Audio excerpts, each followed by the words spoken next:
Avant de commencer ton élevage de poulets, sache que beaucoup de personnes avant toi avaient essayé de se lancer, mais elles ont fini par abandonner. Pourquoi? Parce qu'il y a eu certaines erreurs qui se sont répercutées dans leurs activités. Et ces erreurs-là, je vais te donner 5 que tu dois absolument connaître et éviter si tu veux réussir dans ton activité. Alors je t'invite à suivre la vidéo jusqu'à la fin et si tu es nouveau, abonne-toi, active la cloche de notification pour ne rater aucune des prochaines vidéos, like, partage afin que ça puisse aider beaucoup d'autres personnes. Sans plus tarder, c'est parti.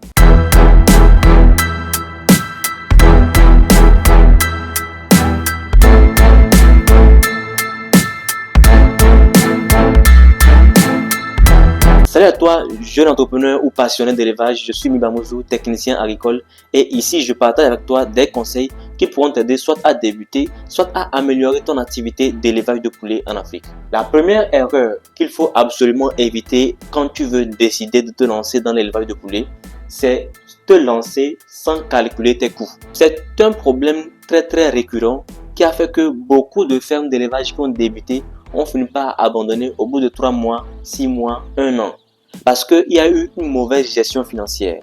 Quand on fait l'élevage de poulets et qu'on n'est pas capable d'évaluer les coûts, par exemple on veut élever 500 poulets de chair sur une période de 45 jours. Qu'est-ce que ça va nous coûter en termes d'alimentation, en termes de soins? Quel sera le coût total de production? Quel sera le coût de production par poulet? On doit savoir tout ça là. Et c'est pourquoi c'est important de faire ce qu'on appelle le compte d'exploitation en début d'activité. C'est tout simplement un tableau dans lequel on va dresser les dépenses qui vont intervenir et de quoi on aura besoin, tout ça jusqu'à la fin. On peut faire le compte d'exploitation de deux manières. Soit on le fait en début d'activité, dans ce cas on parle de compte d'exploitation prévisionnel, soit on le fait en fin d'activité, dans ce cas on parle de compte d'exploitation pour vérifier l'activité. Ça nous permet donc de mieux voir comment l'activité a été faite, qu'est-ce qui a été dépensé, qu'est-ce qu'on a gagné, voilà. Donc, si vous ne faites pas les calculs de coûts, vous ne saurez jamais si votre activité est rentable ou pas. À la fin, vous pouvez gagner 1 million, 2 millions, c'est bien. Mais combien vous allez gagner comme bénéfice, impossible de savoir puisque vous n'avez pas pris le temps de calculer vos coûts. Donc, prenez vraiment le temps d'apprendre à calculer vos coûts. Et c'est d'ailleurs pourquoi je vous informe déjà que le 5 avril 2026, nous organisons une formation en ligne complète sur l'élevage de poulets. Dans cette formation, tu vas avoir accès à des documents, des vidéos et un accompagnement sur 6 mois dans lequel je vais te partager régulièrement des conseils et des astuces qui vont t'aider réellement à mettre en place un business rentable grâce à l'élevage de poulets en Afrique. Pour ce faire, je t'invite à cliquer sur le lien dans la description ou à me contacter directement sur le numéro qui s'affiche. La deuxième erreur qu'il faut absolument éviter si tu veux réussir dans ton élevage, c'est de choisir une mauvaise race de poulet. Parce qu'on t'a dit que telle race de poulet est rentable, oui, le poulet de chair comme 500 c'est vraiment rentable, ça apporte beaucoup d'argent, tu te lèves rapidement, tu cherches tes poussins de poulet de chair comme 500. Malheureusement, tu ne sais pas comment on nourrit ces poulets.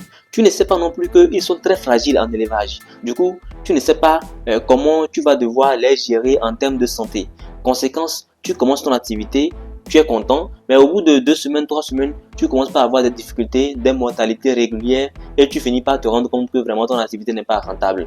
Tu as peur de perdre tout ton argent et d'ailleurs c'est ce qui va arriver, tu vas tout perdre. Voilà pourquoi je t'invite vivement à prendre le temps de te renseigner sur les différentes races qui existent et quelle est la race la mieux adaptée par rapport à l'élevage que tu veux faire. Et c'est pour ça que c'est important de faire une formation. Donc fais un effort pour participer à la formation de Africa Breeding, ça pourra t'aider vraiment à mieux réussir dans ton activité d'élevage de poulets. La troisième erreur, c'est de négliger l'alimentation. Je reçois aujourd'hui beaucoup de messages par WhatsApp, des gens qui m'écrivent pour me demander des astuces et des conseils afin d'améliorer leur aliment parce que leurs poulets ne grandissent pas, soit parce qu'il y a des chutes de ponte, soit parce que la ponte n'est pas vraiment ce qu'ils espéraient quand ils sont lancés dans l'élevage des poules pondeuses et c'est vraiment déplorable. Donc je t'invite à prendre le temps de te renseigner, d'apprendre à mieux gérer l'alimentation quand on parle de qualité ou de quantité. Qualité, est-ce que tu as les bonnes formules alimentaires? Est-ce que tu as les ingrédients qu'il faut? Quantité, est-ce que tu sais combien de grammes un poussin doit consommer par jour? Combien de grammes une poule pondeuse doit consommer par jour? Tout ça, c'est important à connaître si tu veux bien réussir dans ton activité. Donc, prends le temps de te former, d'apprendre davantage avant de te lancer pour ne pas avoir des surprises vraiment désagréables. La quatrième erreur, négliger la santé. Tu te lances dans l'élevage de poulet alors que tu ne connais même pas les maladies fréquentes dans l'élevage de poulet, comment on les prévient, quel antibiotique il faut donner. Tu ne sais pas. Tu ne sais même pas ce qu'on appelle la prophylaxie, sachant que c'est tout simplement l'ensemble des méthodes et des techniques qu'on met en place pour éviter les maladies dans son élevage. Tu ne sais pas ça. Comment tu vas faire pour réussir ton activité?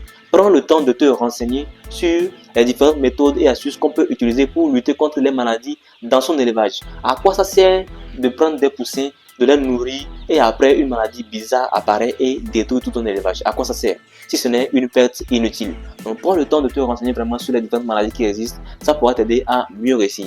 Voilà pourquoi je t'invite toujours à participer à la formation de Africa Breeding.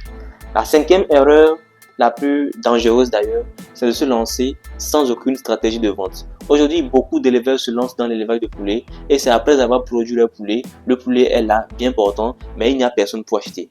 Et on se rend compte qu'on commence par perdre de l'argent puisque le poulet est vivant. Il continue de consommer l'aliment. Donc on perd de l'argent comme ça, on perd de l'argent et finalement l'activité ne sera pas rentable. Si tu veux vraiment réussir ton élevage de poulet, quand tu veux commencer, pose-toi la question. Tu produis ton poulet, à qui tu vas le vendre? Quand tu vas le vendre? Comment tu vas le vendre? Donc tout ça là, tu dois avoir des réponses à ces différentes questions avant de te lancer. Ça te permettra de mieux réussir dans ton activité. Je viens donc de partager avec toi 5 erreurs primordiales à connaître avant de te lancer dans l'élevage de poulet. J'espère que tu as aimé et si c'est le cas, like, partage afin que ça puisse aider beaucoup d'autres personnes. Surtout, abonne-toi, active la cloche de notification pour ne rater aucune des prochaines vidéos et sans plus tarder, on se dit à la prochaine.